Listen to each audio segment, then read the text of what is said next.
Hello.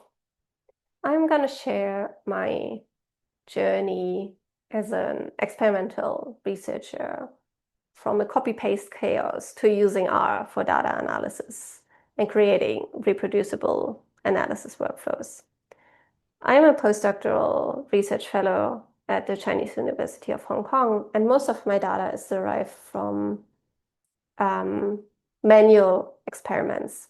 That is, the data sets that I get are very small and kind of always makes me feel like the odd one out because I can talk to other researchers who use R in their kind of daily research life. But most often these people they have high throughput data, right? They need to use R to even like handle the data. Or I talk to people who use very similar methods to what I use, and they have similar data sets. But I often get met with like, oh, you use R, what? And that's so scary. It's so difficult. And so, yeah, I often feel like the odd one out. And I just would like to share kind of my journey why I use R, even though I don't have to, and how it came about and why I like it. Um, yeah, so again, most of the data that I use is derived from experiments, very manually, like very manual labor these days. Most of the data actually comes from my students. I don't do so many experiments anymore. But basically, it's a lot of pipetting, it's a lot of transparent liquids, and it's a lot of microscopy. So here if I have some vessels in green that are actually grown in this little hydrogel droplet here on the right. The next colorful image is a mouse ovary in different colors that tell us something about the composition of the organ. And then the gray one at the bottom are just some cells in a petri dish from this week, where we want to see how they behave. And so kind of as a workflow of how we do our research, we design our experiments, we run the experiments, we analyze the data, and then we kind of share the results. And obviously, ideally as a publication, but with sharing, I also mean talking to other researchers, talking to supervisors. But the whole workflow is not that linear. Actually, at every single step, running experiment, analyzing data, and reporting, we get new information that then in turn kind of informs how we design a new experiment and how we analyze data. And especially when it comes to data analysis, I mean, experiment, sure, you design, you run, and then your experiment is run. But the way you analyze data and the way you present data, so I'm not only saying the actual analysis, but also the presentation. There can be a lot of back and forth. There can be a lot of, you might visualize it one way for one person or one situation and differently for another situation.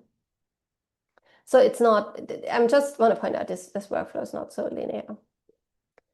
And so when I started way back, when I started doing experiments, so I've learned how to do a proper experiment, so how to plan it and how to then, use standard operating procedures, follow every step. And then we would have a lab book where we write everything down, what we have been doing. That may be calculations, that is like how we did experiments, every single step. And especially if it's manual labor, it's manual handling. So you might have pipetting errors or something. Certain things go as unexpected. So you write everything down at all observations. And then you get your data. But how do you analyze your data and what does it even mean? And so I brought a few examples, but it's not even like, it doesn't even cover half of it. So for us, data, it can be different types. And I don't mean data types computational. I mean, it comes from different sources. So we might have one machine that runs a proprietary software. You may be able to export the absolute raw data, or you may export kind of halfway analyzed data. there might be machines where you can't export the data. I know this sounds crazy, but it's actually quite common. And then we write down the numbers in our lab book, or we take a photo and then we transfer it to the computer.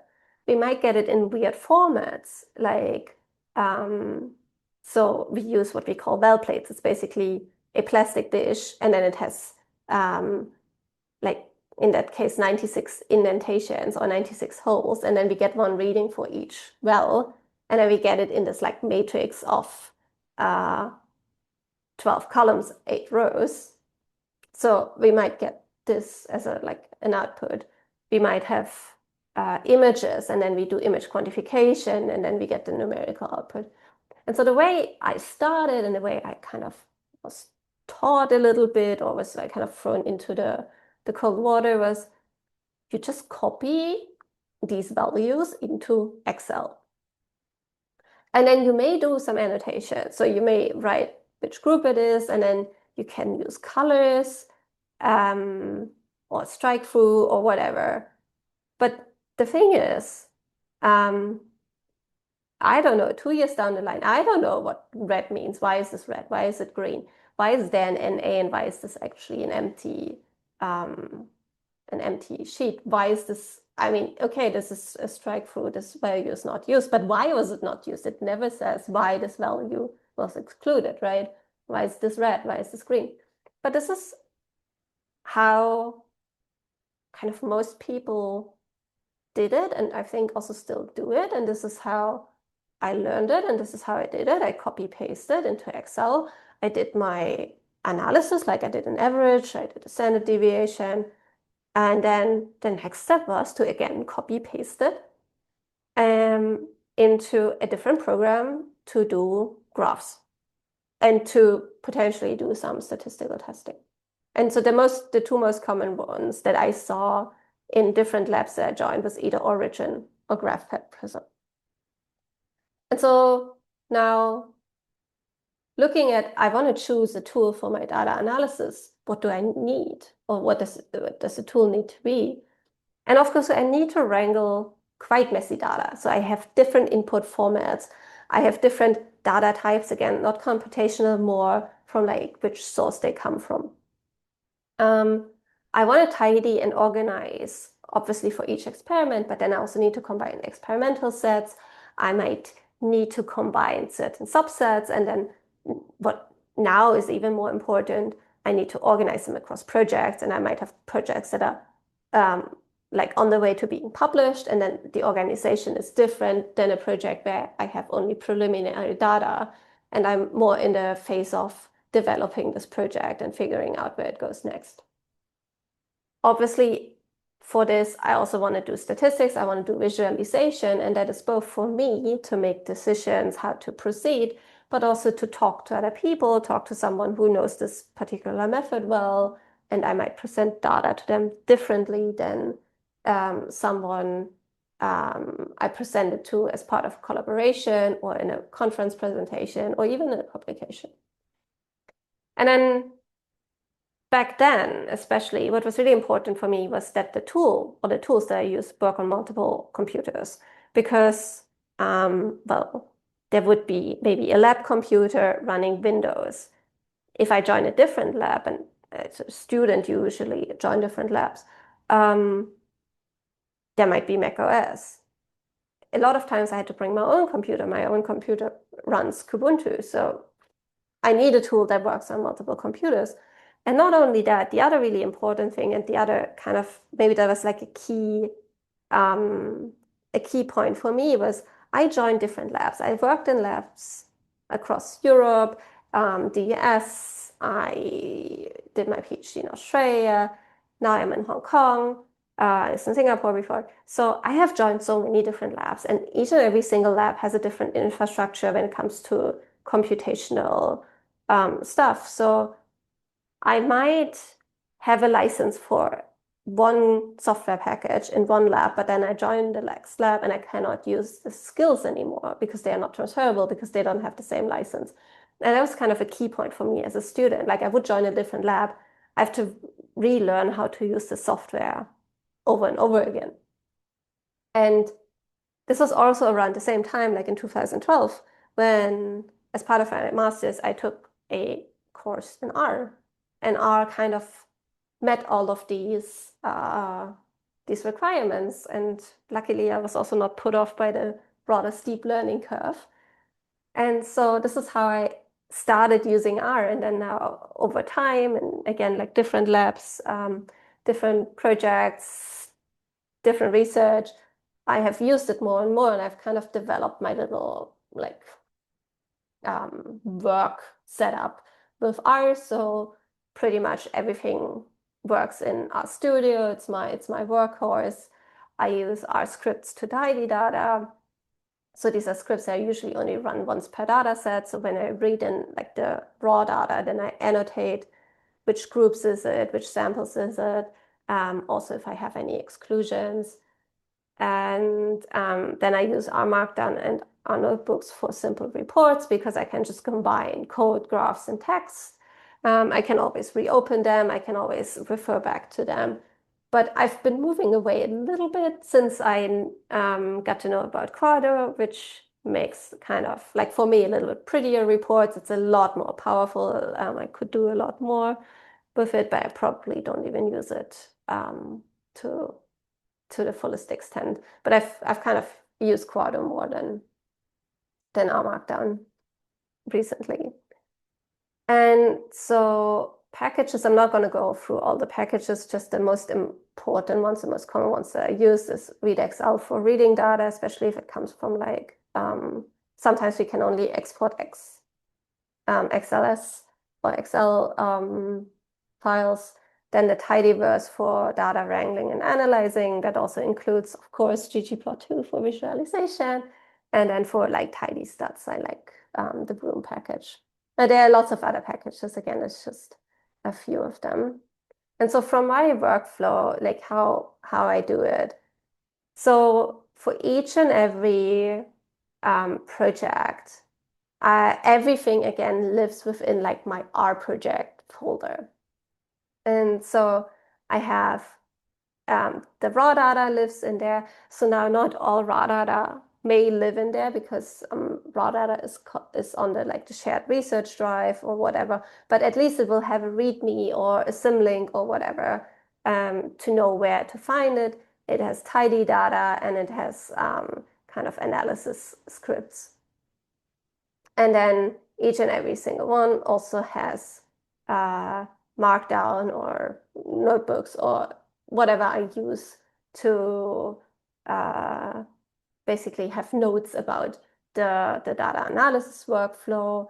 And so really nice is that I can just have like functions that I just reuse over and over again for that whole project. So for example, this project is from a project that, so it's our project, it's from a research project that is close to publications.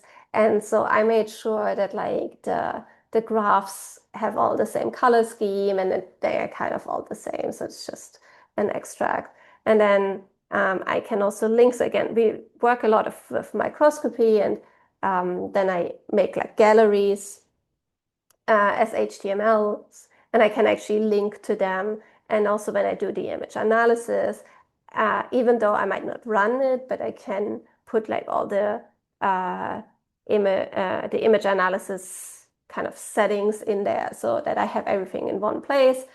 And because it renders really nicely, it looks really nice in the HTML. I also use it for, again, like this is for the manuscript, so I can take notes about the different figures, who did what, who was like, what is still missing, why did I exclude anything. If I work, what is also really, really important, if I work with data that I get from other people, they might sometimes not be very consistently named. So R makes it really easy to just clean like any kind of problematic naming conventions or whatnot. So yeah, for that it's really helpful. And these are just like two examples of how I use it. But basically overall, I went from how do I deal with all the data? I have such a good experiment to run, but why is the data so, how do I deal it, and how do I not use copy paste for everything? To using R, which is now kind of my go-to toolkit. And yeah, so for me, everything lives in the RStudio project. Anything that's crucial, experimental notes that were in the lab book, I can also store digitally, which is right next to the data analysis, which makes it possible that all my analysis steps are fully documented. That is, if I need to exclude any data points for whatever reason, any decisions regarding analysis workflow. This is also something I might use different workflows, and depending on the set of data, the actual kind of data, that might also change, and maybe I need to compare it with a different set of data. And so I can write down all the decisions that I have.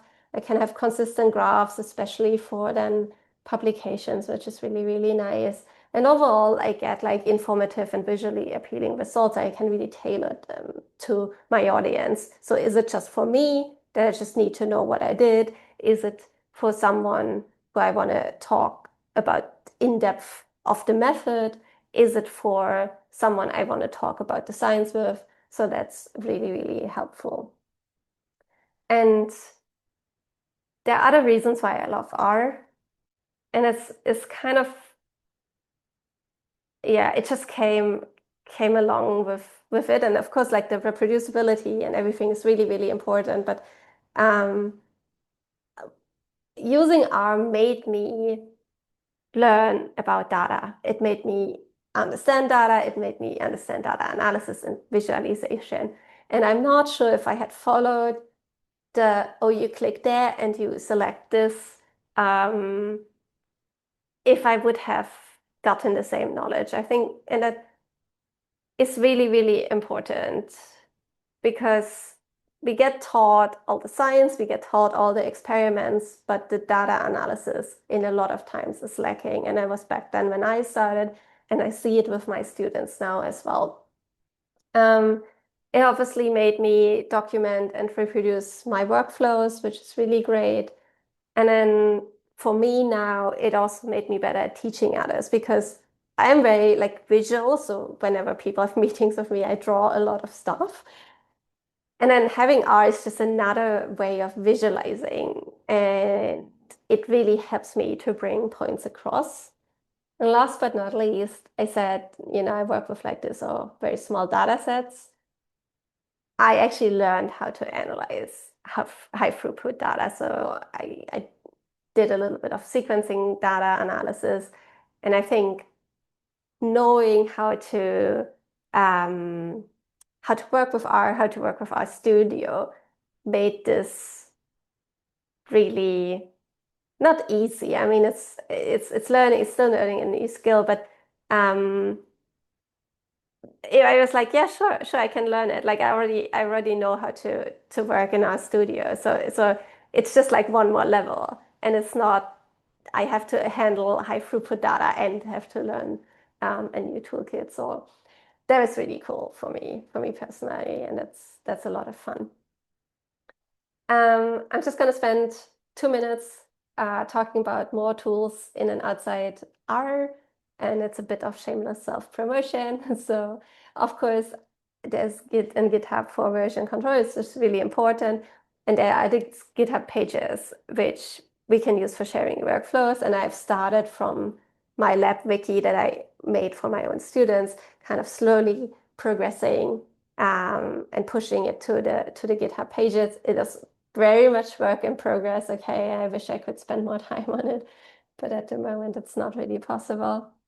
I used Shiny a lot for interactive tools, especially during my PhD, because I had just so much data and so many ways of presenting that it was the easiest to actually talk to my supervisor with, and to like right away be like, oh, we can switch it like this or like this. What do you think?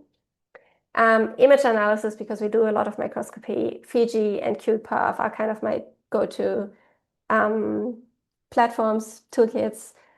Also because you can write macros and scripts, which I like because there's nothing more horrible than pointing and clicking for the whole day, in my eyes. And then there are two software kits that I co-developed.